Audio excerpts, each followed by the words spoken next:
J'étais seul dans mon bureau hier soir, concentré sur une tâche parfaitement banale. Recoudre un accroc dans un pull en cachemire pour ma mère. Une activité routinière, sans histoire. En coupant le fil, l'aiguille de couture m'a échappé des doigts. J'ai entendu le petit clic distinct lorsqu'elle a heurté le parquet en bois. Je me suis immédiatement penché. J'ai passé entre 5 et 10 minutes à la chercher, vérifiant chaque centimètre carré du sol. J'ai examiné le tapis, le pull lui-même, et sous le petit meuble de couture, au cas où elle aurait roulé, absolument rien. L'aiguille avait disparu. J'ai abandonné, supposant qu'un objet aussi petit s'était simplement coincé dans une fissure des lattes du plancher ou s'était volatilisé comme cela arrive souvent avec les petits objets. Je suis rentré du travail aujourd'hui. J'ai jeté mon sac et en regardant vers le bureau, un détail m'a immédiatement frappé. L'aiguille était là. Elle était posée pile au milieu du bois, à l'endroit le plus visible et le plus dégagé de mon bureau. Elle semblait avoir été soigneusement déposée, presque mise en scène. C'est là que le malaise a commencé. Je vis seul. J'ai cherché partout, avec une rigueur que seuls les couturiers peuvent comprendre. Et elle était introuvable. Personne d'autre n'a pu la découvrir par terre et la placer là.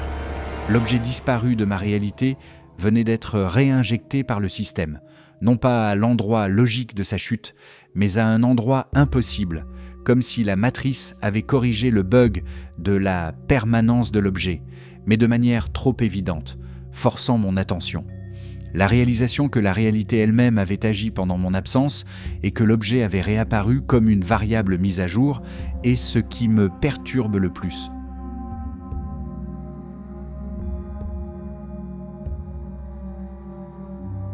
J'étais en ville hier après-midi et je prenais le train de banlieue pour rentrer chez moi. J'ai embarqué à la station X, c'est un détail crucial. J'ai validé mon titre de transport sur ce quai précis et je connais parfaitement ce point de départ. Le train a pris sa vitesse de croisière et je me suis assuré, en regardant par la fenêtre, que nous avions dépassé l'arrêt Iki. Tout était en ordre de marche. Puis, comme beaucoup d'entre nous, je me suis absorbé dans mon téléphone pendant environ 5 minutes. C'est lorsque j'ai levé les yeux, vérifiant l'écran lumineux du wagon pour estimer le temps restant avant ma destination, que j'ai senti une pointe d'anxiété. L'affichage annonçait clairement « Prochaine destination, arrêt X ». Ma première réaction a été la rationalisation, bien sûr. C'est un bug du système d'information, une erreur d'affichage.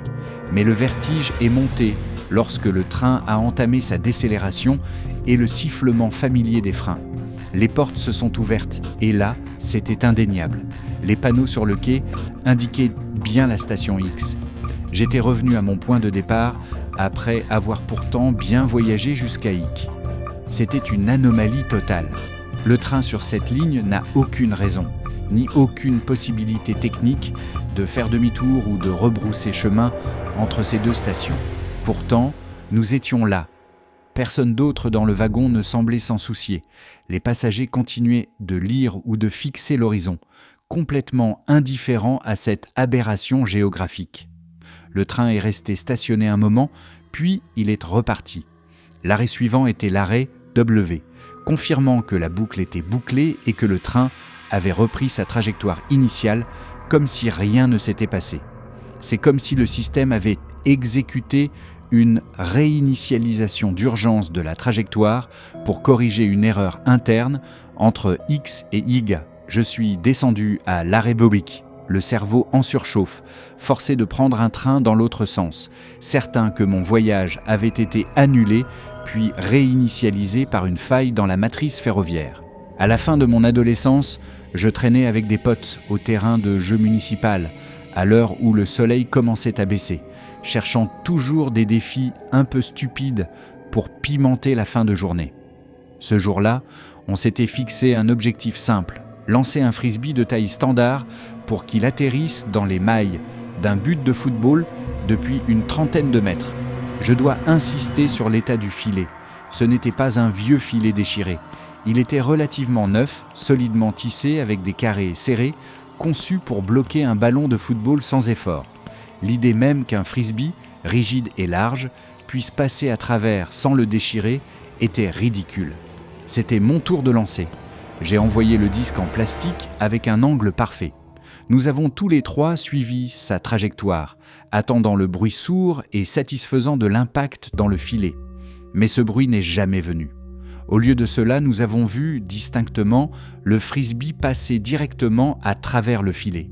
Non pas en le déchirant, non pas en contournant une ouverture, mais en transperçant la trame comme si les mailles n'existaient pas, comme si elles étaient une simple projection holographique. L'objet a continué sa course sans être freiné, atterrissant silencieusement sur l'herbe derrière le but, à quelques mètres.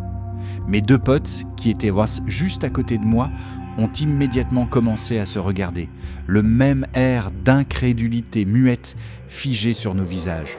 Nous avons couru vers le but, non pas pour récupérer le frisbee, mais pour vérifier le filet. Nous avons passé au moins 10 minutes à inspecter chaque carré, touchant la corde, tirant sur les nœuds pour nous assurer que c'était bien un obstacle physique. C'était le cas. Puis, pris d'une panique froide, nous avons tenté de refaire passer le frisbee dans le même trou, puis dans les trous adjacents, sous tous les angles possibles. Bien sûr, le frisbee butait, se tordait, mais ne parvenait pas à passer. Il était physiquement trop grand. C'était un instant de vérité, où l'univers nous avait montré son code source pour une seconde, puis avait refermé la console. On a juste continué avec d'autres défis après, dans un silence troublé, sans jamais rouvrir le sujet. Mais cet événement, où un frisbee a défié la matière en plein après-midi, est resté gravé, comme la preuve que parfois, les lois du jeu sont suspendues. Merci d'avoir regardé cette vidéo jusqu'au bout. Si cela vous a plu, abonnez-vous. Et surtout, commentez.